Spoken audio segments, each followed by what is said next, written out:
Danwad high school Danwad वार्षिक स्नेहसंमेलन व कैलासवासी विरगोंडा ली पाटील यांच्या स्मृतीप्रित्यर्थ विविध कार्यक्रम। नवे दानवाड येथे दानवाड हायस्कूल दानवाड व संस्थेचे संस्थापक चेअरमन कैलासवासी विरगोंडा ली पाटील यांच्या 17व्या स्मृती दिनानिमित्त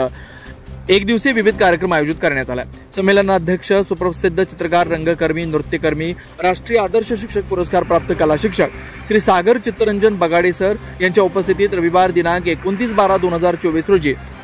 सकाळी 8 वाजता प्रतिमा पूजन, दीप प्रज्वलन व संमेलन उद्घाटन, चित्र व रांगोळी स्पर्धा उद्घाटन व कथाकथन, एकपात्री प्रयोग, नाट्यकरण, काव्यवाचन, नृत्य, गायन व वादन, दुपारी 2 वाजता मलखांब, दांडपट्टा, तलवारबाजी व ऐतिहासिक खेळांचं प्रात्यक्षिक व सायंकाळी विविध कला गुणदर्शन, पुस्तकांचं प्रदर्शन, मुलांना शालेय जीवनात साहित्य, कला, संस्कृती आदी संदर्भात आवड निर्माण व्हावी आणि त्यांच्या उपजत गुणांना प्रेरणा मिळावी यासाठी दानवाड हायस्कूल दानवाड यांच्या विद्यमाने संस्थेचे संस्थापक चेअरमन कैलासवासी विरगोंडा ली पाटील यांच्या स्मृतीप्रित्यर्थ बालकुमार साहित्य कला सांस्कृतिक संमेलनाचं आयोजन करण्यात आलं। शिवार न्यूजसाठी प्रल्हाद साळुंखे।